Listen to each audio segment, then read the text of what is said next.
Bon, alors d'ailleurs, tu as des petits gâteaux si tu veux, Yes. avec ton super C'est chocolat des bons chaud. gâteaux bretons ou pas? Non, même pas. Ah, et c'est pas breton. Bah, en fait, parce que vu qu'Aurélien travaille dans les gâteaux bretons, j'essaie de varier les plaisirs. Et Ah, je vais ok. voir un peu ailleurs. Bon, ça marche. On va tester les trucs Je étrangers fais alors. l'intro. Étranger dit 44. Quoi. Je crois que c'est ça, la mère Poulard. Ouais, ça- c'est Mère Ouais, Poulard, ça va, c'est Mont-Saint-Michel. Bretagne encore, ça Voilà. va, ça va. On Ah va oui. commencer les débats. D'après certains.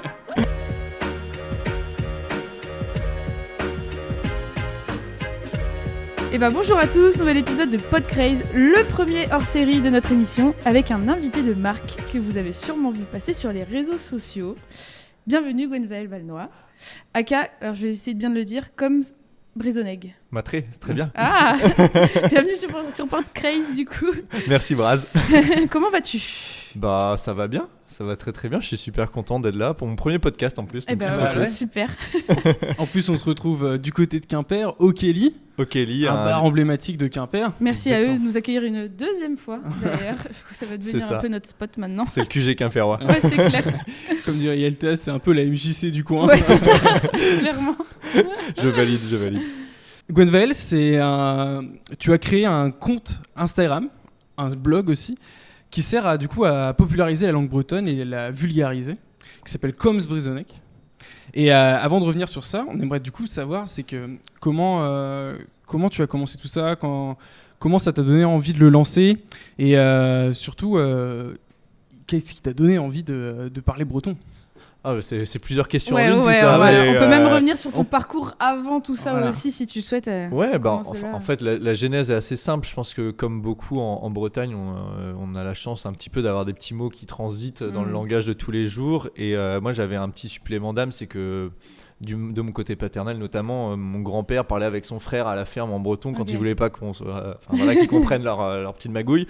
Et moi, bah voilà, j'ai toujours un peu baigné dans cet univers-là. Mon grand-père, est dans la culture bretonne depuis de nombreuses années. Mon père écoute de la musique, etc. Enfin bref. Puis ça a fait un petit peu son chemin, les années ont passé, moi j'étais pas trop dans la culture bretonne et puis arrivé en formation de professeur des écoles, Oui. je me suis retrouvé à côté de gens qui faisaient aussi la même formation que moi mais avec supplément d'âme breton. Et donc j'ai sympathisé un petit peu et puis je me suis dit bah ouais pourquoi pas moi en fait, pourquoi je me mettrais pas là-dedans, et puis j'ai mis les deux pieds dedans tant qu'à faire. Et j'ai fait une formation en 2019-2020 avec Mervent à Quimper, un centre de formation en accéléré, 9 mois, Plus de goût des études du master, j'imagine. C'était à l'issue du master du coup. À la fin du master. À la fin Ok. du master, comme j'ai pas réussi à avoir mon concours en classique, en monolingue, je me suis dit bon tant qu'à Allez, faire, ouais. allez on y va, on le fait en breton et Et on c'est va. plus on va recherché peut-être aussi, professeur bilingue. Ouais, ça laisse des opportunités en fait supplémentaires, que ce soit pour des remplacements ou même des postes de titulaires, mais en tout cas Ouais. ça ouvre un peu plus les portes parce qu'on a les portes du monolingue Ouais. et du bilingue, C'est donc sûr. forcément c'est un peu plus large. Donc j'ai fait ça et pendant la formation en fait on est en 2020, Covid à partir de mars, distanciel pour le breton. Je me dis, punaise, c'est un peu dommage quand même. Je viens de me mettre à fond dans le breton. Je mange, je dors, je vis breton parce qu'on est en 35 heures semaine. Ouais. Et je vais me retrouver à la fin de la formation. J'aurais pas fait de contact trop avec des gens du milieu. Je vais perdre en fait Il ce n'y a côté pas de quoi breton. discuter avec d'autres gens en breton. C'est ça, c'était compliqué de se rassembler. Donc du coup, je me suis dit, qu'est-ce que je peux faire pour ça? Bon, alors l'été, on a tous un peu survécu parce qu'ils ont un petit peu allégé les mesures. Mais bon, il y avait des confinements qui pesaient un peu au-dessus de nous comme une épée de Damoclès, et je me suis dit comment je vais faire là, c'est pas possible, il faut quand même que je continue de parler breton. Et je me suis dit je vais appeler un réseau social pour moi, pour trouver des bretonnants, et je vais l'appeler Coms Brisonnec qui signifie parler breton. Avec ça, si je trouve pas des bretonnants, c'est quand même impossible. C'est clair. Et donc j'ai commencé à faire ça, poster des petits mots, traduction, un mot breton, un mot français, puis est arrivé très rapidement en fait des thèmes de semaine avec un mot breton tous les jours, et donc sa traduction en français, et à la fin de la semaine la vidéo qui donne la prononciation. Ça a très bien marché, ça a permis de vraiment lancer le compte. Et en fin de compte, le compte m'a un peu dépassé parce que on est arrivé très vite à 10 000 abonnés, 15 000, 20 000, et puis ça continue de grandir, donc c'est assez fou. Très naturellement, en plus, je veux dire, c'est vraiment l'abonnement des gens, le partage autour de toi. T'as pas investi dedans non plus pour que ça en devienne un métier ou... Non, base, je veux dire. Pas du tout. En fait, c'est vrai que c'est vraiment très spontané et moi j'ai appris au fur et à mesure un peu les us et coutumes des réseaux sociaux, mais c'est pas quelque chose que j'avais pour vocation au départ. Moi, ma vocation, c'était de professeur des écoles en bilingue, quoi. Et la preuve, maintenant je le suis plus trop, quoi. En parlant de professeur des écoles, déjà, toi, tu es originaire de quel coin du coup ? Alors moi, j'aime bien dire, alors ça fait souvent rigoler, mais je suis un SDF, sans domicile finistérien. C'est pas mal. Ouais, non, je suis du Nord Finistère de par là où j'ai un peu grandi, mais j'ai de la famille qui est du Pays Léonard, un peu du Creuse-Braise aussi, région de Carhaix. Ouais. Et j'ai atterri là maintenant à Quimper avec ma compagne, une sudiste. Donc tu as tout grandi du coup dans le Nord Finistère. Ouais. Et donc du coup tu t'es dirigé vers des études du coup de professeur des écoles. Ouais. Et du coup, qu'est-ce qui t'a donné envie de vouloir faire ça je pense que c'était le côté transmission, et c'est d'ailleurs ce que je retrouve un petit peu encore sur les réseaux à l'heure actuelle, c'est de pouvoir transmettre un savoir, et en tout cas le peu de savoir que je peux avoir, je suis content de le partager. Et du coup je pense que c'est vraiment ça. Après forcément il y a ce côté familial aussi, cet environnement. Mon père est prof, mon grand-père était dans les écoles, mon tonton est professeur, enfin il y a des professeurs quand même, il ne faut pas se cacher dans il y a un lien, il y a un héritage, que ce soit sur le côté du métier, mais finalement sur la transmission de la culture bretonne et le fait d'avoir envie d'en parler. Ouais. Ça c'est vachement beau aussi.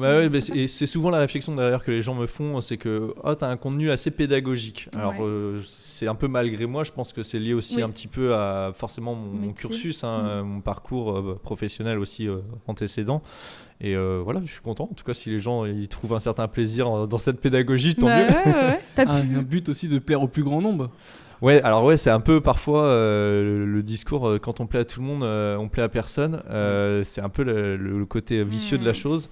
Et c'est vrai que moi j'aime bien justement ouvrir un maximum les portes. Alors ça peut me porter préjudice parfois sur certains sujets, parce que je suis en fait expert de rien et un peu vulgarisateur de tout. Mais en même temps c'est aussi un plaisir, je trouve, d'avoir cette curiosité de tout et de pouvoir amener les gens. Après, si eux souhaitent se professionnaliser, c'est pas du tout le mot, mais approfondir un petit peu le sujet, tant mieux en fait. Moi je suis content d'avoir été peut-être un peu à un moment donné cette petite porte d'entrée, ce trou de souris. C'est ça. Ok. T'as pu enseigner alors au final en tant que prof ? Quand même, j'ai pu enseigner. Quelque chose. J'ai fait 2 ans d'enseignement, vraiment à temps plein. Avant, j'avais fait quelques piges en remplacement, etc. Et j'ai fait 2 années d'enseignement en remplaçant, mais année complète dans des classes dédiées en bilingue. Ah, bien. En plus, la région Bretagne, c'est pas l'une des régions où c'est le plus dur d'avoir son CAPES. Si, c'est pour ça que je l'ai pas eu. On va dire que c'est à cause de ça. Pas du tout par rapport à la force de travail. Mais... non, c'est vrai que c'est une académie, la deuxième académie la plus demandée, je crois, après la Corse. Ouais, c'est ça. Donc en tant qu'Instit, du moins, c'est pas facile de trouver une place. Pas simple. Le barème n'est pas le même en fonction des régions. Et ceux qui se disent on va tricher, on va aller en Ile-de-France pour le passer là où c'est le plus bas, on va aller en Ile-de-France pour pouvoir passer le CAPES. Du coup, tu restes en Ile-de-France. Et en fait, si tu veux venir en Bretagne après, c'est mort. Ça marche pas que ça. Mais même en Instit, c'est très compliqué. Moi, je connais des Instits qui étaient avec moi en formation justement à Mervent, qui revenaient de Paris, qui étaient originaires de Bretagne, qui avaient fait en effet ce truc-là d'aller en région parisienne, qui faisait la formation en breton en se disant j'aurai la formation en breton, je vais pouvoir enseigner et en fait il y a des systèmes, je n'aurais plus trop les termes, mais en gros qui te permettent soit de sortir d'un territoire, soit de rentrer dans un territoire, et il faut avoir les deux, entrée et de sortie du territoire, pour que tu puisses aller dans la région où tu souhaites. Et en fait ils avaient à chaque fois l'un des deux, mais pas l'autre, et parce que en fait ça coinçait notamment en Bretagne, parce que il y avait déjà suffisamment de demandes, il n'y avait pas besoin d'accueillir de nouvelles personnes. Bon, il vous a libéré une place au final, Gwenvel. C'est bon, allez-y, passez le concours, j'y serai pas. Alors, là, on va rentrer dans le vif du sujet donc de Coms Brezoneg. Comment définirais-tu ton métier ? Et là, je peux connaître à titre perso la définition de ce genre de métier, c'est très compliqué de mettre un titre dessus, quoi. Ouais, en fait, je pense que en vrai, le titre peut-être le plus connu, ce serait peut-être influenceur, mais sans le côté péjoratif. Ouais, c'est ça. En fait, plus créateur de contenu, et du coup, ça touche à plein de choses. On fait du commerce, on fait forcément de la vidéo, on fait de la prise de son, on fait de la lumière. En fait, on apprend à tout faire. Plein de métiers différents. Et à tout gérer soi-même pour être le plus efficace possible. Forcément, il y a toutes les stratégies de communication, de marketing, des réseaux sociaux. Il y a tout ça à prendre en compte. Et c'est hyper enrichissant, en fait. C'est tout en autodidacte ? parce que tu n'as pas d'école de communication ou quoi que ce soit. Non, c'est vrai que j'ai tout appris en autodidacte. Après, j'ai quand même quelques personnes dans mon entourage proche qui sont dans le milieu et dans le métier. Mais néanmoins, j'ai passé de nombreuses heures à regarder des tutos YouTube, à regarder des statistiques un peu partout sur l'INSEE, etc. pour comprendre aussi le marché et plein de choses. Et ça fait partie forcément un peu de la face cachée du travail et de l'apprentissage. Le compte Instagram, il a été lancé en quelle année du coup ? C'était Covid 2020 ? Ouais, fin 2020, il a été lancé. Donc là, il fête ses 4 ans là, en cette période. Joyeux anniversaire à Comms-Brezonnec. Mais ouais, du coup, fin 2020, ça a été lancé. Et puis vraiment, on peut dire que le vrai lancement à titre presque professionnel, ça fait 1 an et demi à peu près. Là. Ouais, que tu t'es mis toi à 100% dessus. Ouais, j'ai été déjà très impliqué dessus, mais en fait là où je me suis dit il y a quand même quelque chose à en tirer. De miser dessus pour pouvoir aussi en vivre. Voilà, on peut pas espérer vivre d'amour et d'eau fraîche aussi, donc c'est normal. Ça me revient. On peut te définir aussi comme un acteur de la culture et du tourisme breton. Enfin, tu le promouvois d'une certaine façon par rapport à ton contenu, mais c'était peut-être pas l'idée de base.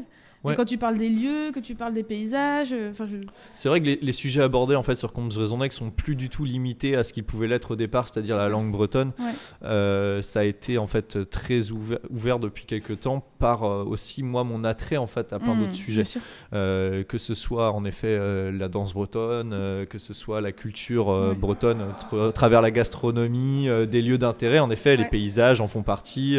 Ça peut être des monuments historiques. Enfin, en fait le panel est très très large. Il y a aussi une grosse part de fêtes. La Bretagne, on sait festoyer. Et du coup, la culture est très riche dans notre très riche sur ce sujet, et notamment en festival en fait. Et moi, c'est quelque chose avant les réseaux sociaux, avant que je sois dans la culture bretonne, où je passais déjà beaucoup de temps en festival. Ouais, je consommais. J'étais vraiment un gros consommateur de festivals. J'ai dû faire peut-être certaines années 15 festivals sur l'année, quoi. Donc c'était des bonnes sessions de festivals sur l'été, etc. Il y a de l'expérience, quoi. Ouais, expérience vraiment plus là. Tape du pied, quoi. Donc voilà, du coup un lien logique. C'était un vrai attrait de pouvoir amener en fait Comms-Brezonnec ce côté culture bretonne dans les festivals qui ne le sont pas forcément d'ailleurs au départ. C'est vrai. Pour tous, et du coup c'était très sympa de pouvoir faire ça et de le continuer d'ailleurs. Oui, bah oui. Là, l'été prochain, ça va être encore une sacrée période, même si en hiver, donc il y a des petits festivals petits, Yawank quoi. Yawank, c'était pas mal.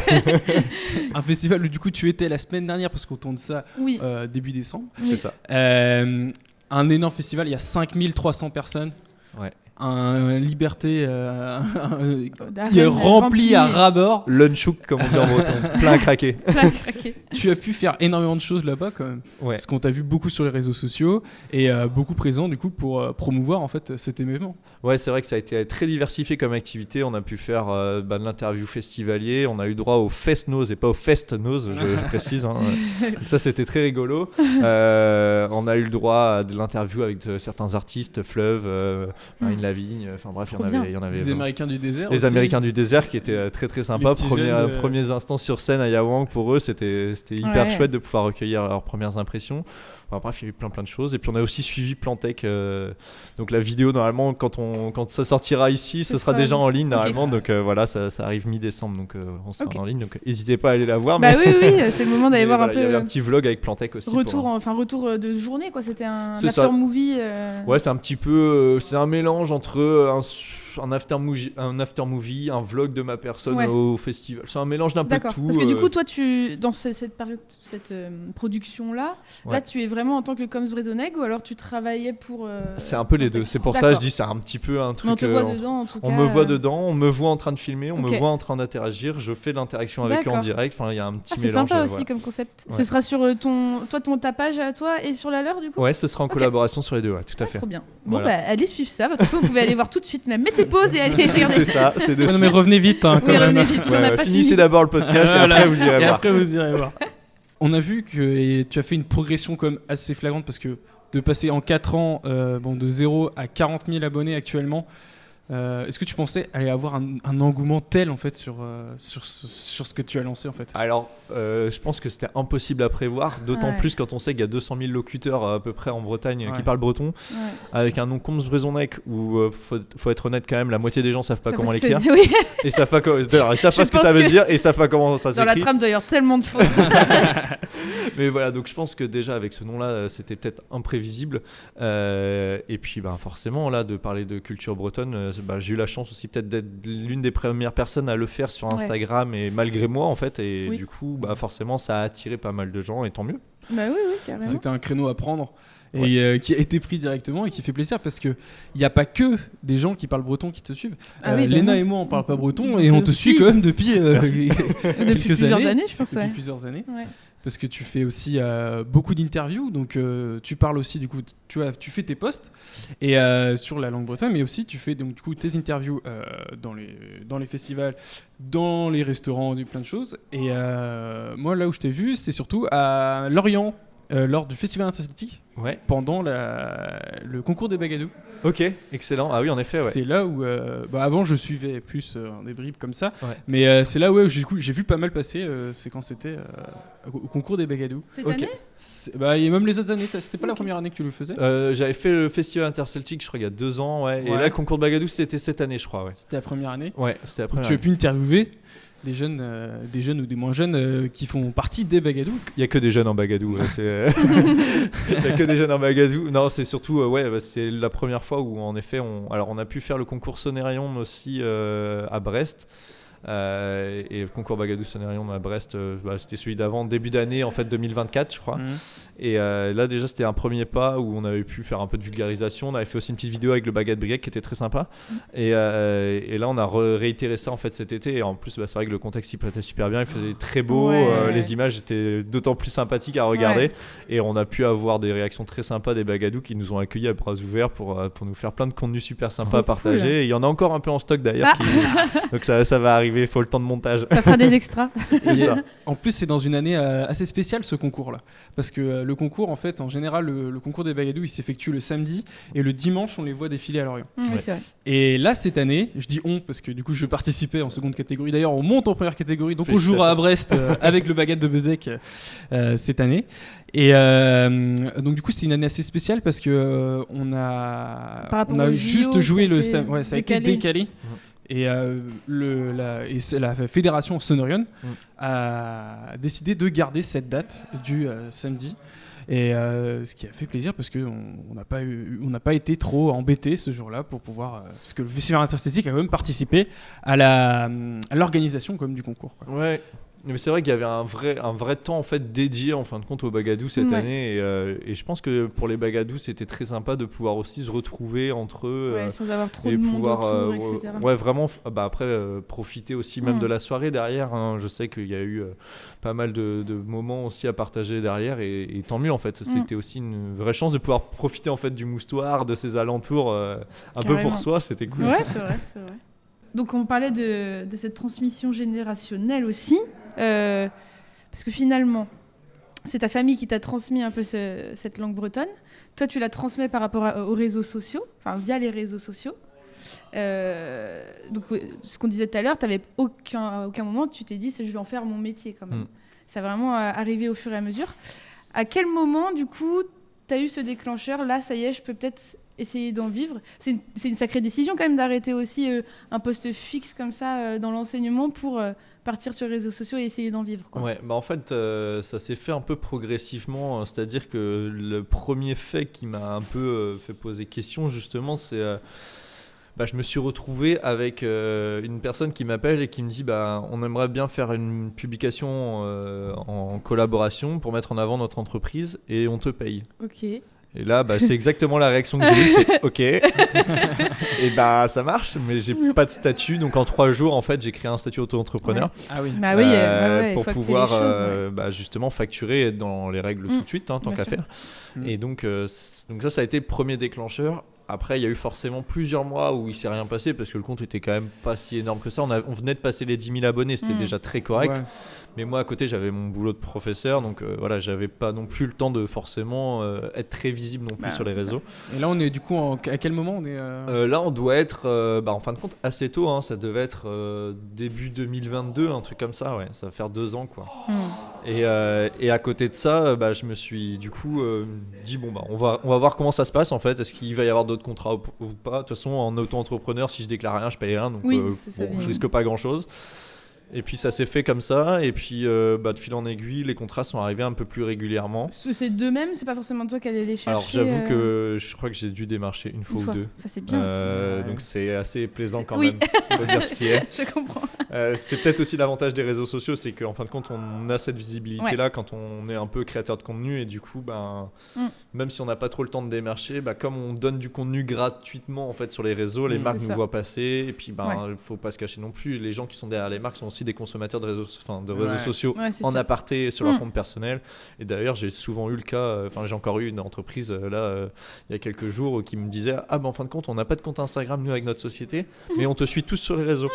Alors c'était assez rigolo parce que en l'occurrence c'est une grosse marque bretonne, et du coup on va peut-être faire quelque chose ensemble, mais c'est assez rigolo. Des opportunités en fait. En fait ça débloque aussi des besoins chez les marques et les acteurs locaux. C'est ça. Dans les marques avec lesquelles tu travailles, tu sélectionnes. Tu refuses aussi maintenant peut-être sur certaines collaborations. C'est vrai qu'il y a eu quelques mauvais choix de casting quand même. Ça fait partie du jeu malheureusement, parce que quand on est sollicité et qu'on n'est pas du milieu, on ne connaît pas tous les tenants, les aboutissants. Il y a des marques avec qui on sait très bien que de toute façon ça n'aboutira je pense jamais. Il y en a d'autres qui sont très bienveillantes et avec qui ça se passe très bien. Et il y a aussi des choses qui nous contactent qui n'ont aucun lieu d'être, quoi. Et malgré moi j'ai accepté des choses que je me suis dit je peux peut-être trouver quand même un angle pour l'amener, et en fait le résultat on le voit très bien de toute façon. Les abonnés qui sont en face ils sont pas débiles, ils savent très bien que ils vont pas être réceptifs au contenu, et en même temps tant mieux, ils ont raison de pas l'être. Et depuis maintenant bien 2 ans et demi c'est vraiment je préfère pas gagner d'argent honnêtement que de faire la promotion de quelque chose qui me représente pas et qui me semble pas respectueux en fait envers ma communauté. C'est ça aussi. Donc là vraiment les marques qui viennent, je suis content de bosser avec eux.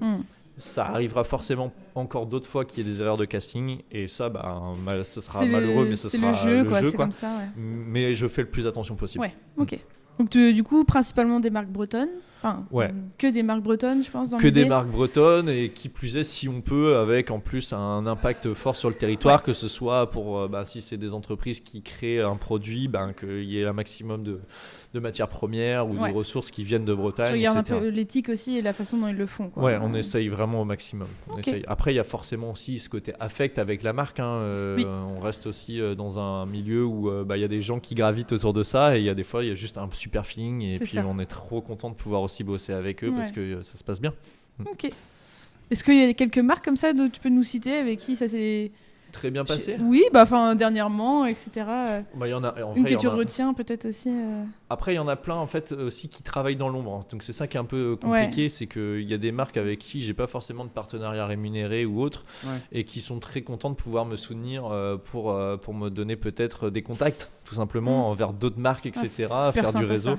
Et du coup, ça c'est une bonne chose. Je pense que en vrai, les marques, c'est aussi beaucoup de les festivals. En vrai, ça marche très bien, et je sais que on a toujours été très bien accueillis, et je pense que toutes les vidéos qu'on a pu faire sur des festivals, et je pense que c'est la meilleure image qu'on puisse avoir justement sur mes réseaux sur du bon fonctionnement, c'est que tous les festivals avec qui on a bossé, ça a été super accueillant, qu'on parte d'un petit festival entre guillemets, mais les Petites Folies ou d'autres qui sont quand même un peu plus à échelle humaine, la Nuit des Étoiles, ça part d'une asso, et de toute façon c'est des gens qui sont investis, je pense.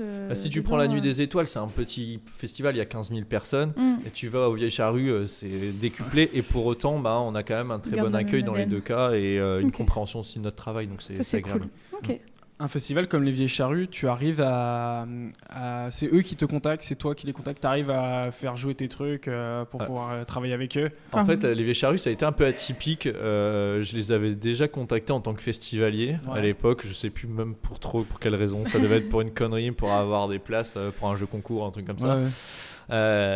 Au culot, et après du coup j'avais un peu gardé un contact parce qu'une fois qu'une discussion est ouverte sur les réseaux sociaux, c'est plus facile de renvoyer des messages, c'est clair. Et donc j'avais renvoyé un message en disant moi je fais des petites vidéos, et puis à l'époque je devais avoir 5-6 000 abonnés, j'avais jamais fait de vidéo en festival, et donc je leur avais dit est-ce qu'on peut se rencontrer, et puis j'aimerais bien demander des mots en breton aux festivaliers sur le festival. Et ils m'avaient dit en fait tu tombes super bien, on aimerait bien mettre en avant le breton un peu plus sur le festival. D'accord.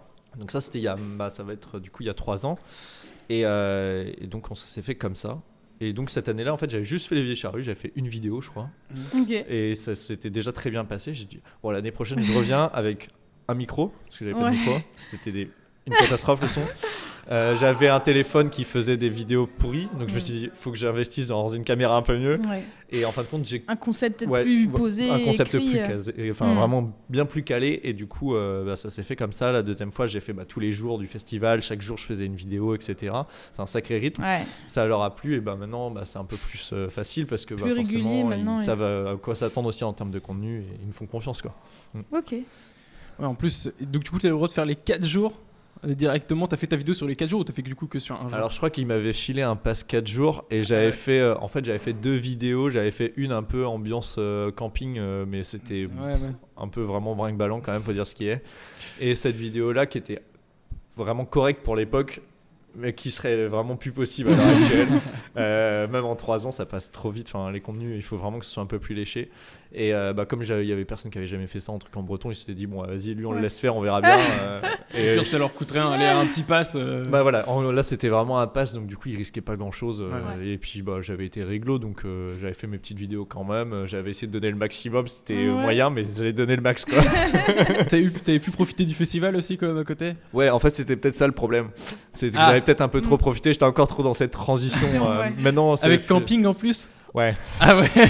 C'était vraiment pas ça. Camping plus boulot, c'est pas compatible. Aux Vieilles Charrues, ça marche pas. Les Vieilles Charrues, c'est une petite parenthèse, on dérive, mais quand on passe ces 4 jours aux Vieilles Charrues avec le camping, le dimanche soir, c'est un choc. Hein. Ah ouais. C'est très hard. Tu sors d'un monde, mais en fait, t'es en autarcie dans un truc où les règles sont différentes. C'est plus libre. C'est plus libre, voilà. Et c'est très... franchement, c'est une expérience à avoir. Après, c'est... Passer un certain âge, j'imagine qu'on a un peu moins envie d'aller. Merci pour la remarque sur l'âge, je te remercie. Je te visais pas forcément. Non, mais c'est pas forcément. T'inquiète, il y a des campings qui sont quand même bien blindés de famille et puis de darons. Mais là, le camping, c'est pas un camping, c'est vraiment, il y a un champ, tu poses ta tente, bien sûr, terminé, bonsoir. C'est la jungle un peu. C'est la jungle un peu. Il y a des gens qui montent aux arbres. Les places, c'est ce soir là. Ah oui. L'ouverture de la billetterie. Je me demande si parce qu'on est le 3 décembre, ce midi, c'est à 19h. Ok. Il y en a qui ont de la chance. Normalement, il y a les préventes qui avaient lieu, je crois, hier. Donc il y en a qui ont déjà leur passe, j'imagine. Oh là là, je sais même pas si je vais réussir à avoir quelque chose. Avec une belle prog en plus. Tu comptes prendre quelque chose toi, Aurélien? Je sais qu'avec ma compagne, on est en train de regarder ça tout à l'heure là, et elle a beaucoup envie d'y aller. Donc on est en train de voir pour prendre des places. Le samedi, dimanche. Il y a Julien Doré cette année. Il y a Julien Doré. Moi, elle m'a parlé d'Aurora. Ouais, j'ai bien envie d'aller voir aussi. Il y a Zao, Zagazan, Ben Mazué aussi. Que tu as vu en concert. Que j'ai vu il y a 3 jours. Ah oui, c'est tout frais encore. Très très sympa. À Brest. Il paraît que c'est très chouette. Ouais, franchement, je m'attendais pas à ça, c'était bien. Et moi, je suis curieux d'aller voir Vladimir Cauchemar aussi. Ah ouais, moi je l'ai vu l'année dernière, c'est sympa. Mais je suis pas très rap, donc du coup c'est un peu difficile. Pour moi, la programmation Vieilles Charrues, là, elle manque un peu de. Pour l'instant, c'est pas très éclectique. Un peu plus éclectique, parce que là c'est très rap, mais en même temps c'est très bien parce que ça correspond aussi à la jeunesse actuelle qui écoute beaucoup ça. Et je pense qu'ils ont besoin de ça aussi pour avoir un peu de monde qui viennent sur leur site parce que c'est beaucoup de jeunes qui viennent normalement à la base. Oui. En général, quand c'est de la musique autre que du rap. On va dire par exemple, c'est les Red Hot quoi. Eux ils envoient les Red Hot, bah oui. Et puis en général c'est un truc. Ouais, il y a des bons groupes qui sont passés quand même. Là c'est quand même mythique. Hein. Je peux rebondir justement, on parlait de la jeunesse du coup dans les festivals. Du coup toi ton contenu maintenant tu sais à peu près ta cible. Est-ce que du coup t'es quand même plus orienté pour les jeunes parce que t'essayes de sensibiliser les plus jeune génération, au breton, tout ce qu'il y a autour? En fait, dès le départ, à la base, il n'y avait pas vraiment de direction artistique qui était posée, mais sans que les termes soient mis là-dessus, en fait, je me disais... si je vais de toute façon sur Instagram, TikTok, parce que ce sont mes 2 réseaux principaux à l'heure actuelle, je sais très bien qui je vise et en effet on passe un certain pan de la population par rapport à l'âge, et ce qui est logique parce que c'est aussi lié à la date de création des réseaux, etc. Facebook est forcément un peu plus ancien de par déjà sa date de création et les utilisateurs qui sont arrivés dessus à sa création. Donc du coup moi j'ai focalisé directement sur Instagram vu que c'était là que j'étais le plus à même de faire quelque chose qui me correspondait. Et donc là on est sur sur un public qui oscille entre 20 ans et 35 ans globalement. Voilà. Okay. En grande majorité. Après, ça n'empêche que sur TikTok, j'ai parfois des gens qui ont 70 ans qui m'envoient des messages et ça me fait... je trouve ça génial, quoi. Je trouve ça nous, c'est des personnes qui nous envoient TikTok, plus de messages. On n'est pas terrible sur mais TikTok. Mais quand on a des commentaires, en général, c'est des gens qui ont un certain âge aussi, souvent. Oui. C'est vrai que j'ai remarqué ça aussi. J'ai beaucoup de personnes qui ont passé la cinquantaine et qui sont à fond pour envoyer des messages. Parce que du coup, ils restent aussi très humains, alors que peut-être que nous, plus jeunes, on a cette facilité de consommer sans forcément voir l'humain derrière. C'est probable, c'est fort probable. Ouais. Mais tous les âges, on aime bien, moi, nous échanger avec tout le monde, c'est trop cool. Ouais. Ça se joue à quelques années près, je pense, parce que moi j'ai été choqué entre guillemets parce que quand on a lancé l'émission, j'avais dit à Léna, on va créer une page Facebook, un compte Instagram, et puis je pensais que c'était Facebook qui allait vraiment, parce qu'en fait on a la communauté bretonne, je pensais qu'elle était plus sur Facebook en fait, et en fait Léna m'a prouvé que par A plus B que non. En fait la communauté des jeunes, en fait, je pense que tu reviens. Allez, ça fait une grosse tranche, mais je pense que tu reviens en 2018. Je sais pas si Instagram c'est aussi plus fort que Facebook. Je pense que tu as raison. Je pense que mais après Facebook a en effet une communauté bretonne et bretonnante beaucoup plus importante que Instagram. De par les locuteurs qui sont un peu plus âgés en fait, tout simplement. Après, je pense que ça dépend vraiment du contenu qui est produit et de la cible. Après, c'est ça. Mais en effet, moi je sais très bien que je touche pas du tout les gens sur Facebook. Non. Pourtant, quasiment tous mes contenus sont postés également sur Facebook. Oui, comme nous, oui. Mais bon, voilà. Voilà, parce qu'on a du contenu. Nous, typiquement, le podcast, déjà, c'est quelque chose qui est arrivé il n'y a pas si longtemps que ça. En fait, ça a toujours existé d'une certaine façon, mais d'aller les réécouter ou de créer des émissions qui passent pas à la radio, qui sont juste diffusées comme des podcasts, c'est très jeune quand même en soi. Et après, on a décidé aussi que notre contenu était très vidéo, était très extrait, percutant, on va dire. Je pense pas que c'est très jeune le podcast, mais c'est juste que c'est pas démocratisé comme c'est maintenant. Comme c'est maintenant plutôt. Parce que maintenant, comme tu disais, c'est ton premier podcast. Mais voilà, c'est quelque chose que je suis sûr que tu en consommes ou pas ? Ouais, j'en consomme. En fait, ce qui est assez bizarre, c'est que j'en consomme, mais sous format vidéo. Donc, en fait, j'en consomme énormément, mais... sur YouTube, alors j'en consomme énormément sur YouTube. Et après, si j'ai pas le temps en fait, de finir l'émission, je me la mets sur la voiture en fait, pour terminer. Mais du coup, je consomme d'abord en vidéo. C'est parce que j'aime bien assimiler du coup la personne, l'image l'image au son en fait. J'aime bien avoir ce côté-là. Mais c'est peut-être un défaut professionnel aussi à mes activités. Donc on a quand même, faut se dire, on a une communauté bretonnante. Alors nous, pour notre part, elle est quand même majoritairement bretonnante, sur plus jeune et sur Instagram. Alors TikTok, du coup, on n'a pas trop les codes et pour le moment, on n'y est pas beaucoup. Et toi, du coup, t'es quand même... Alors, est-ce que tu travailles de la même façon sur TikTok et Instagram ou c'est quand même deux choses différentes ? En fait, j'ai un format où j'avoue que je me prends pas trop la tête, où j'ai Instagram, c'est un peu la colonne vertébrale. Je pense aussi, format photo, vidéo, tout passe en fait sur Insta. Format vidéo, je les remets sur TikTok. Parfois, j'ai du contenu exclusif sur TikTok, ce qui arrive quand même. Quand j'ai une idée, je me dis vas-y, je la mets celle-là que sur TikTok. Ça me permet de faire un peu d'exclusivité. Et par contre, tout ce qui est un peu plus photo et images fixes, là, c'est que sur Facebook. Du coup, tout ce qui est vidéo, je le mets pas trop sur Facebook pour le moment. Ça viendra peut-être, mais c'est aussi, je pense, par manque de temps parce que j'ai pas envie de passer par Meta Business. Enfin bref, ça c'est des trucs techniques, mais c'est des trucs pour certaines raisons, ça me rend pas le travail plus facile. D'accord. Donc, voilà. Ok. On a vu du coup en regardant du coup sur ton compte Instagram, tu alternais du coup un mot en breton et une vidéo, et là on a vu que tu te laissais un peu plus de possibilités. C'est parti en live complet. C'est parti à Dreuze. Pardon, on va le faire en breton quand même, c'est mieux. On a vu des vidéos, les 3 vidéos pour Halloween, des vidéos d'horreur qui sont passées sur Quimper, des 3 histoires d'horreur. Et puis là, on voit que tu te fais plaisir avec beaucoup de contenu, du coup toujours sur la Bretagne. Qu'est-ce qui t'a dit ? Là, tu t'es dit, allez, vas-y, je me fais un peu plaisir, je ne repose plus. Alors en fait, il y a plusieurs choses. C'est que déjà, c'était très prenant parce que je publiais, comme je publiais un mot en breton par jour et qu'il fallait intercaler une image, ça me faisait faire 2 voire 3 publications par jour. Donc c'était très prenant et du coup c'était très bien pour lancer le compte pendant 2 ans et demi, 3 ans, c'était très intensif. Ça a très bien fait. Je pense que j'arrivais à un petit stade aussi de saturation vis-à-vis de ça, de devoir être tous les jours à midi sur mon téléphone, tous les jours à 18h sur mon téléphone, etc. Donc ça m'a permis un peu d'avoir un peu de flexibilité, de casser ce truc-là. Par contre, il y avait aussi un autre aspect, c'était que forcément à faire des thèmes de semaine pendant 3 ans, Au bout d'un moment, on commence à avoir un peu fait le tour aussi. Et il faut amener toujours des sujets un peu percutants quand même pour les réseaux sociaux. Et je m'y retrouvais plus. En fait, j'avais plus le temps de prendre du temps pour moi pour réfléchir à de nouveaux concepts.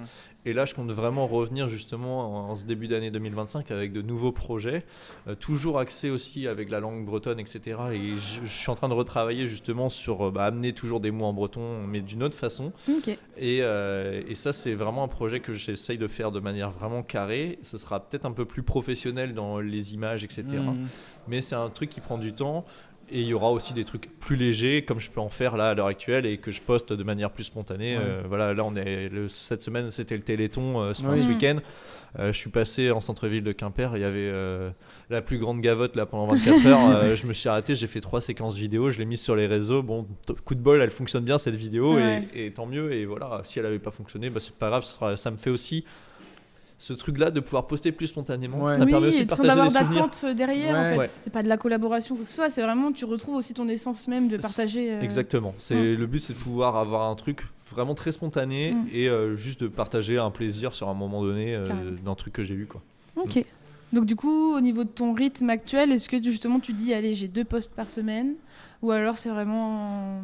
Je pense que sur mon rythme, je suis quand même à au moins 4-5 posts par semaine malgré tout. Okay. Mais on est quand même à bien plus que 2 fois moins que ce que je pouvais faire auparavant. Donc c'est vraiment beaucoup plus léger. J'essaye au minimum quand même de faire 4-5 posts semaine. C'est un sacré rythme quand même. Hein. Ouais, c'est un sacré rythme. J'imagine tout ce qu'il y a autour, parce que quand il y a des collaborations, il y a des tournages, il y a des tournages, il y a des réunions, il y a plein de choses. Et du coup, tu programmes pas, si j'ai bien compris, ton contenu, tu le fais vraiment il y en a que je programme quand même. Ça dépend vraiment des sujets en fait. De toute façon, quand c'est de la collaboration, je peux pas trop les programmer, donc là, il faut que je sois derrière le téléphone. S'il y a des vidéos que j'ai un peu anticipées, des tournages que je sais qui ont eu lieu et qui nécessitent pas d'avoir une collab, dans ces cas-là, je programme et je m'embête pas trop avec ça justement. Ça me permet d'avoir un peu de vie de temps en temps. Oui, quand même. Parce que on en parlait en off, mais les métiers sur les réseaux sociaux, c'est quand même très prenant et ça peut aussi créer des...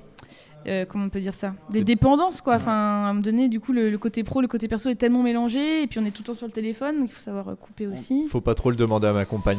Voilà. Je pense que moi, on en avait déjà parlé d'une forme de envers les autres, d'une forme de syndrome de l'imposteur entre guillemets. On se dit je passe énormément de temps sur mon téléphone dans la société actuelle. Quand tu passes énormément de temps sur ton téléphone, t'es pas forcément... tu te dis, mais qu'est-ce qu'il fait ? Les gens, ça va, notre génération, on arrive comme à assimiler ça. Mais la génération qui est après nous, avant nous... ne comprennent pas qu'on puisse travailler en ayant le téléphone dans les mains. Et qu'ils ne fassent pas un métier dit classique, entre guillemets. Je pense que ça doit être un peu ça aussi. C'est pas facile à faire accepter ça aux parents, typiquement. Exactement, c'est ce que j'allais dire. C'est que ce métier un peu des réseaux sociaux, c'est quand même très récent malgré tout, notamment pour les anciennes générations. Et moi, de dire à mes parents, en fait, je vis des réseaux, ou en tout cas, je souhaitais en vivre. Du coup, quand j'ai commencé, je me disais, je vais essayer. Ils m'ont regardé, mais t'es pas sérieux là comme tu le disais tout à l'heure, tu vas quitter un emploi stable dans l'enseignement, un truc un peu carré, très conventionnel en fin de compte, pour un truc où peut-être qu'il y a des mois où tu vas rien gagner, il y a des mois peut-être où tu gagneras un peu mieux ta vie, mais t'as aucune certitude en fait. Et du coup, moi je suis pas avec un compte avec des millions d'abonnés, donc forcément les contrats ils sont pas non plus si exorbitants que ça, hein, ils sont vraiment très très restreints. Et donc du coup, dire à mes parents, je le tente quand même. C'était pas facile. Je pense que le plus dur c'était même mon grand-père qui a pendant des années et encore aujourd'hui me dit, mais t'es sûr tu veux pas passer le concours de prof? Non papy, c'est bon, j'ai plus envie, mais alors maintenant ça va, il commence à rigoler parce qu'il était quand même assez connu dans le milieu de la culture bretonne. Ah oui, d'accord. Et du coup il se faisait reconnaître et maintenant on l'interpelle plus pour mais du coup c'est toi le grand-père de Gwenvel. Alors du coup c'est le truc, c'est un peu inversé, donc ça le fait un peu rire. C'est bête, ça te donne une crédibilité vis-à-vis de ton grand-père aussi. C'est ça. Moi je suis un peu content, du coup je me dis bon au moins il sait que je bosse pas dans le vent. Ouais, c'est ça. Parce que en fait c'est vrai que on peut très vite ne pas comprendre qu'est-ce que tu fais encore sur ton téléphone, machin. Je vous jure, je travaille. Là, j'essaye de gagner ma vie. Je suis à vous dans 3 minutes. C'est compliqué aussi.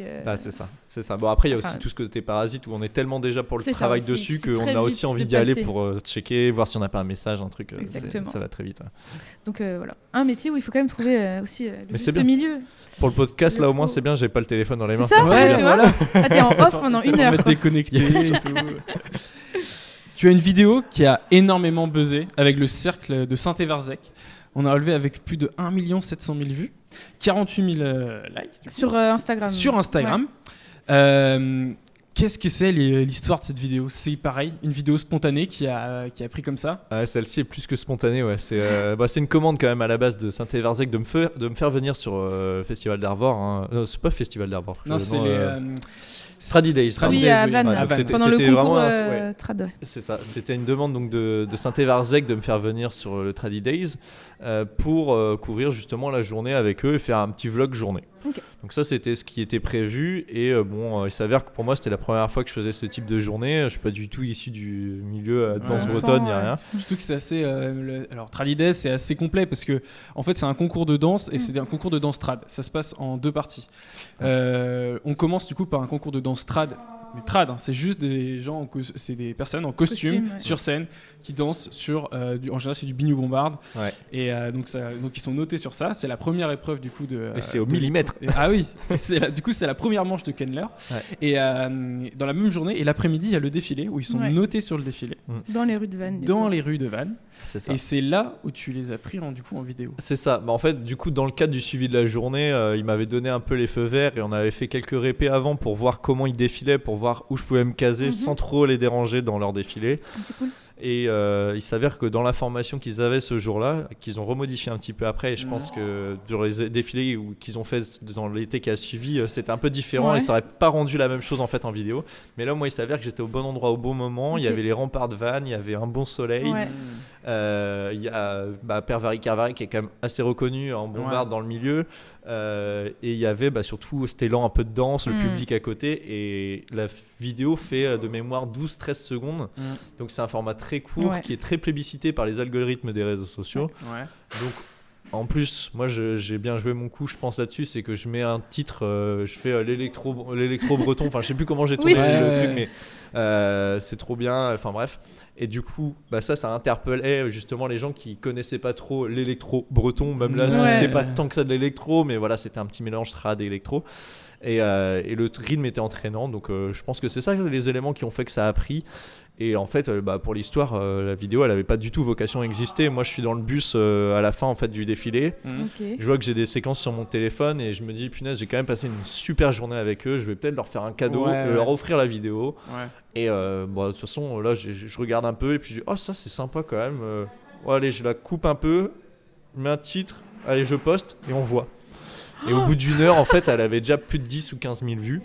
Et là, je dis, putain, c'est fou, il y a déjà 10-15 000. Et en fait, tous les membres de Saint-Évarzec, j'avais déjà un peu de communauté. Ils me disent, c'est bon, pour toi, c'est habituel et tout. Je fais, non, là, il y a un truc qui se passe. Je dis, en 1 heure, c'est pas normal, il y a un truc de fou. Ils me font, non, mais n'importe quoi et tout. Je dis, non, je vous jure, il y a un truc. Je dis, si vous voulez repartager là, en plus, ça va la booster encore plus parce que pour l'algorithme des partages, il n'y a pas mieux, quoi. Et là, tout le groupe, en fait, s'y est mis. Donc, il y avait quand même une cinquantaine de personnes. Donc que dans les 2 heures qui ont suivi, quasiment tout le monde est repartagé.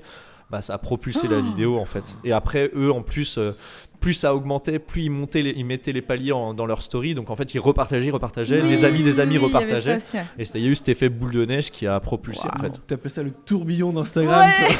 Ah, mais c'est clairement ça. Ça m'est arrivé avec une vidéo aussi, j'ai rien compris mais c'est impressionnant Et ce qui est fou, c'est qu'en fait, en cumulé, on fait presque 4 millions de vues parce que y a plein de médias qui l'ont repris. Ouest France fait 1,5 million dessus. Demandé ça, du coup, alors ça, moi je me demandais, petit côté professionnel qui revient, mais donc là, t'as pas du tout été rémunéré sur cette vidéo-là, ils te l'ont reprise, les médias, ils l'ont repartagée comme ça. De toute manière, même avec Instagram, je suis pas rémunéré là-dessus. En fait, cette vidéo-là me rapporte entre guillemets 0 sur le papier, même si elle me rapporte en notoriété avec d'autres contrats et la visibilité que ça a apporté derrière. Mais c'est fou, mais c'est génial parce que du coup, ça ramène vraiment à l'essentiel de ton idée de base, de partager, et que ça a tellement pris. En fait, je pense qu'il y a énormément de gens non-bretonnants, non-bretonnants, bretons peut-être, mais non-bretonnants, qui se sont dit, oh là là, mais j'imaginais tellement pas ça de la danse bretonne. Bon, c'est vrai que c'est pas tous les groupes qui font ça, c'est pas tous les cercles. Mais c'est une partie qui existe maintenant aussi. Ouais, c'est ça. En fait, c'était, je pense que ça, il y avait ce côté qui interpellait de par certaines personnes aussi qui étaient très puristes, qui comprenaient pas que ça a été un petit peu modifié. Beaucoup de jeunes qui, au contraire, sur les réseaux sociaux, étaient très contents de voir un renouveau un petit peu de la musique avec un autre format et d'autres rythmiques. Carrément. Et je pense que ça, du coup, ça a suscité des débats en commentaire. Enfin, je sais même pas. Je pense que ça a été le cas. Et du coup, ça a aussi joué forcément à la faveur de la viralité de la vidéo. Il n'y a pas de bad buzz dans les réseaux sociaux comme on aime bien le dire. Non, et c'est pour ça, même si on parle mal de toi, on parle de toi. Exactement. Bon, des fois, c'est pas très agréable. Ouais, faut te le dire quand même. Hein. Et du coup, maintenant, tu commences à structurer en fait. Tu as quelqu'un du coup qui t'aide en fait dans les vidéos, à les produire, à te filmer, à faire ce genre de choses, parce que tu n'es pas tout seul, parce que tu peux pas faire tout seul. Ouais. Et du coup, tu es un peu aidé aussi à ce niveau-là. Ouais, bah en fait, depuis le départ, déjà, pour parler du coup de cette personne, c'est ma compagne, Daphné, que certains ont rencontré forcément quand ils m'ont rencontré en festival, et en fait, quand il y a des plans, en effet, plutôt en micro-trottoir, comme on peut appeler ça. Du coup, Daphné est à côté pour filmer et permettre d'avoir ces séquences vidéo un petit peu différentes. Et du coup, ça fait depuis le départ qu'elle m'aide déjà sur le développement de la chaîne, du compte Instagram, etc. Et encore plus là depuis quelques temps avec toutes les demandes qu'on peut avoir sur certains formats vidéo. Ok. Justement, donc maintenant, comme Sbrezonek, c'est un compte Instagram, un compte TikTok. C'est un blog aussi. Il y a un site internet blog en effet pour référencer en fait toutes les activités qui peuvent être en lien avec la culture bretonne, pas seulement les Fesnos, mais aussi des événements liés à, pour les Bretonnants par exemple, des lieux de rassemblement, des choses comme ça qui sont plus ou moins réguliers. Il y a différents formulaires qui permettent de mettre si c'est annualisé, si c'est mensualisé, etc. Tu es éligible à une carte de presse normalement, vu que tu as un site internet. C'est possible, il me semble. Que... Alors, quand tu as, alors aussi bien, je dis une connerie, mais il me semble que quand tu as un site internet, tu peux, qui partage de l'information, tu peux demander ta carte de presse. Ouais. Alors, je sais pas s'ils considèrent ça comme de l'information, mais tu peux. Si, alors, j'avoue que en fait, j'y ai déjà pensé et j'en ai jamais eu besoin et je sais pas si je vais me prendre la tête à avoir une carte de presse. Parce qu'il faut la renouveler tous les ans. Et j'avoue qu'à l'heure actuelle, ça sert pas à grand chose quand on est un peu créateur de contenu. Sincèrement, tu es invité par les marques ou les entreprises qui te font venir sur des événements. Ouais, et puis les festivals sont contents de nous recevoir dans tous les cas. Les événements sont contents de nous recevoir. Les entreprises nous connaissent. Du coup, c'est un peu plus facile, faut dire quand même ce qu'il y a. Ouais. Donc là, le site internet, le blog, il est vraiment dédié au partage de dates, d'événements. Ouais, l'idée principale, en fait, c'est vraiment de pouvoir partager des événements liés à la culture bretonne, qu'ils soient en Bretagne ou à l'étranger, parce qu'on a aussi les Bretons du Québec qui mettent pas mal de choses. Ah oui, trop drôle. Du coup, si jamais vous allez au Québec, vous pouvez voir les événements qu'il y a là-bas. Donc il y a un peu tout ça. Et après, il y a une partie blog, mais qui est un peu plus anecdotique, où ça me permet de faire des petits articles. J'avoue quand j'ai un peu le temps et ce qui commence à être un peu mince, donc j'espère pouvoir en faire un peu plus à l'avenir, mais c'est vrai que pour l'instant c'est un peu plus laissé développer la partie plus écriture, etc. aussi. Ouais, c'est ça. Et après au niveau événements, en fait les événements qui sont postés sur le site internet sont forcément relayés en story dans mes réseaux sociaux. Donc en fait l'intérêt il est pas tant de pouvoir poster sur le site parce que certes il y a une visibilité, mais c'est peut-être pas la plus grande visibilité que que les événements puissent avoir. Par contre, de pouvoir avoir la visibilité de mes réseaux sociaux sur la story, etc. Bon, là, il y a un vrai impact et c'est beaucoup plus intéressant. Ok. Est-ce que, du coup, tu fais tout sous comme Sbrezonek ? Je veux dire, toutes les collabs, toutes les vidéos que tu fais, c'est vraiment ta personne qui les met en avant ou tu es une forme de marque blanche aussi derrière ? Tu proposes d'autres services, par exemple En fait, il y a tout qui gravite autour de Sbrezonek. Maintenant, je suis en train de voir aussi pour avoir d'autres entités parce qu'on commence à être coincé sur certains formats. J'aimerais bien aussi pouvoir développer d'autres choses qui sont peut-être pas forcément liées 100% à la culture bretonne. Donc, il y a aussi des choses qui se préparent dans ce sens-là. J'espère pouvoir en parler. À l'heure où on parle, peut-être que... Quand la vidéo sortira, peut-être que ce sera sorti et c'est pas forcément certain non plus. Bon, il y a peut-être des choses à l'avenir à arriver aussi. C'est sûr, il y a des choses qui vont le métier évolue tellement, ça prend toujours plus d'ampleur, donc il y a forcément une structure à avoir derrière et à revoir. De toute façon, on arrive forcément à des limites de par la diversité aussi des activités qui peuvent graviter. J'ai déjà été sollicité par le passé pour faire des jeux de société, pour faire des livres, etc. Donc en fin de compte, le panel il est très très large. Et il faut avoir du temps pour chaque chose ou pas, mais du coup, il faut faire des sélections en fait. Et donc, là, en l'occurrence, on est aussi un petit peu dans cette transition à l'heure où on se parle, début décembre 2024, où il y a déjà pas mal de choses qui sont engagées. Et il y a en effet, comme Sbrezonek avec la visibilité culture bretonne, et il y a aussi des choses un peu cachées. On travaille avec des festivals, il y a des choses qui se font. Si les gens fouillent un petit peu, ils trouveront, parce qu'il y a mon nom qui circule aussi sur d'autres choses. Mais Bon, 2025 va être une belle année encore pour comme Sbrezonek. C'est ça, ce sera bientôt Pâques, il faudra aller chercher les œufs un peu sur internet et trouver les surprises. Des easter eggs de partout. C'est ça. Trop cool. Comment on pourrait dire œufs de Pâques en breton ? View Pasque, je crois que c'est ça. Ok. View Pasque. Bon, on se fait de la petite vulgarisation comme ça pendant le podcast aussi. J'ai eu peur là, je me suis pris d'un coup de pression là, pris au dépourvu. Allez, vas-y, parle breton. Non, sans problème. Bon, on va arriver sur une fin d'épisode. C'est passé super vite. Ça fait déjà 1 heure. Ça fait presque 1 heure. 52 minutes. Ah la vache, belle perf. Ouais. Pas mal. Et on a une petite chronique, enfin une petite partie à la fin en général qu'on fait du coup dans la partie Podcraze avec les artistes musicaux. Et nous du coup on aimerait beaucoup que tu nous fasses des recommandations du coup sur des personnes que tu suis sur les réseaux, des personnalités qui t'inspirent ou alors quelque chose ce qu'on fait souvent dans les épisodes de Podcraze, les recos musicales, si tu en as aussi. Ouais, les recos musicales... Oh là là, je vais pas être très original. Regarder ton téléphone si tu veux. Hein. Ouais, mais si je regarde mon téléphone, après vous allez me perdre. C'est vrai. Non, après, pour des recommandations sur des comptes que je trouve sympathiques, il y a quand même déjà sur Instagram, il y a Breton Groix Maëlys qui fait du super contenu. On peut parler de Simon Cogent aussi, basé sur l'humour, la danse bretonne, etc., qui fait aussi des choses très sympas. Il y a Lapinette du 8, je crois que c'est BZG, donc pour Brezonnec, qui met en situation des petits lapins avec du vocabulaire en breton, et c'est très sympa pour apprendre le breton de manière assez ludique. Il y a pas mal de choses en fait quand même, et en fin de compte j'ai essayé de les regrouper moi aussi de toute façon dans un petit guide des ressources téléchargeables gratuitement sur mes réseaux, il y a les liens, bref. Et du coup là-dedans il y a plein de comptes Insta, des chaînes de télé, des sites internet, et voilà, c'était pas du tout le but de faire l'autopromotion, mais de toute façon j'y gagne pas là grand-chose, c'est toujours sur la langue bretonne, là c'est dans l'idée en fait là c'est pour la langue bretonne. Okay. Du coup il y a plein de sites qui sont référencés là-dessus, et c'est que des sites que je trouve sympas. Sites, réseaux sociaux, YouTube, etc. Donc ça c'est des ressources exactement. Donc il y a ça, et après pour la musique, qu'est-ce que tu écoutes? C'est pas forcément breton d'ailleurs. Nous, c'est pas forcément breton. C'est ce que tu veux, ce que tu écoutes. Non, je pense que si je devais faire une petite mise en avant, c'est 2 groupes bretons. Il y a Comodrag and the Moonodore qui commence à être assez connus quand même. Qui sont des mecs très sympas de Douarnenez, si je m'abuse. Carrément. Et il y a aussi un super groupe que j'ai découvert. C'est Moonodrag, parce que du coup c'est la Folus. Ils ont fait un petit twist. Commodore et Moonodrag. Et Moonodrag, eux, ils sont originaires du côté du Nord Finistère. Moonodrag. Ils sont pas originaires de Douarnenez. Mais ils ont fait une fusion. Mais ils ont fusionné ensemble. Parce que du coup c'est Comodrag. C'est Commodore. Commodore et Moonodrag. C'est Commodore qui est originaire de Douarnenez. Ok. Parce que du coup, faut pas se planter pour ça dans la fusion. Il faut savoir parce qu'ils ont inversé des syllabes, les mots et tout. C'est ça. Mais ça fait un super groupe qui passe sur beaucoup de radios maintenant aussi. Puis dans tous les festivals, là, je crois qu'ils commencent à faire vraiment leur trou. Ils ont fait pas mal de dates l'été dernier, notamment une d'elles aux Vieilles Charrues. On lance la perche. Si vous voulez venir en 2025 sur Podcraze. Ils sont adorables. J'ai eu la chance de les avoir en interview aux Vieilles Charrues. C'était très très chouette. Et je leur dois une interview parce que j'ai eu un problème de son et du coup c'est pas exploitable. Donc navré Comodrag, je suis désolé. Voilà. Et autre groupe, Our Lights, qui est un groupe de vannes, label Charrue pour la petite anecdote quand même, donc c'est pas rien.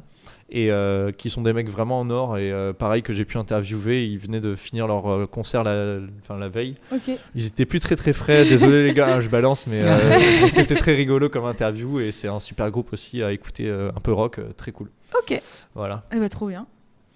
Et puis alors, est-ce que tu as quand même des personnes qui t'ont inspiré quand même, qui t'inspirent quand même sur les réseaux? Ah oui, c'est vrai qu'on avait cette question-là. Des personnes qui m'inspirent sur les réseaux sociaux. Je pense que je peux citer quand même McFly et Carlito. Alors c'est pas très original, mais j'aime beaucoup l'approche qu'ils peuvent avoir de certains sujets. Alors après, il y a certains sujets que forcément où j'adhère un peu moins, mais globalement, je trouve que l'axe qu'ils peuvent amener avec l'humour, etc., c'est quelque chose que j'apprécie. Et après, je pense qu'en personne qui m'inspire, je pense que c'est les grandes personnalités aussi qui font la culture bretonne au quotidien et qui essayent d'ouvrir les portes. Alors, je vais faire peut-être un petit tacle, mais pas celles qui essayent de garder pour eux la forme peut-être trop traditionnelle du breton parfois. Pour moi, le breton, c'est une langue vivante et il faut qu'elle continue de vivre, et ça passe aussi par ses évolutions, et malheureusement, oui, certes, parfois par des problèmes de prononciation qui sont plus aussi toniques qu'auparavant, qui sont plus forcément aussi bien prononcés que ce que ça ne pouvait l'être, mais si on veut que la langue vive, on n'a pas trop le choix, il faut qu'elle évolue, il faut qu'elle vive. Comme le français l'a fait aussi. Ça. Donc je continuerai à dire des maths aux grandes dames de plein de personnes pour dire bonjour, je continuerai à dire des maths parce qu'il y en a plein qui le disent, et je trouve ça important que ça continue de vivre. mais on dit pas Fest-Nose. Alors on dit bien Fest-Nose, et par contre on dit pas Fest-Nose. Fest-Nose, ah, c'est Fest-Nose qu'on dit. Ah oui, parce que les fesses c'est autre chose. Ah oui. Parce que quand on a un twerk pour du Fest-Nose, c'est autre chose. Il y a la séquence story à la une, vous pourrez aller voir sur Instagram. Je vais regarder ça juste après. Et ben voilà, on arrive sur la fin de cet épisode. Ben oui. Je t'en prie. Et on va du coup pouvoir te retrouver sur tous tes comptes Instagram, sur ton compte Instagram, sur TikTok, et puis aussi sur Facebook. Et du coup avec plein de projets en 2025. Et on se retrouve sur les festivals, sur les événements. Bah oui, carrément. Pour pas nous oublier plein d'anecdotes bretonnes. C'est ça. Et de notre côté, du coup, on va pouvoir retrouver notre actualité sur les réseaux aussi. Bah oui, toujours sur Instagram, Facebook, un petit peu TikTok.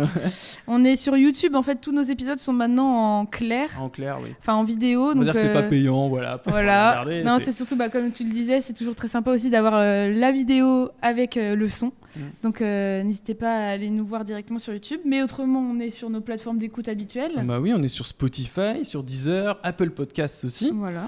Donc ça permet de pouvoir nous écouter un peu partout. C'est ça. Et donc c'était le premier hors-série. Merci Gwenvel. Trigarez. Il y en aura d'autres normalement. Et puis il y aura plein d'autres artistes aussi pendant cette année 2025. Et on se dit à bientôt pour un prochain épisode. C'était Aurélien. Léna. Allez, salut. Salut. Kenavo.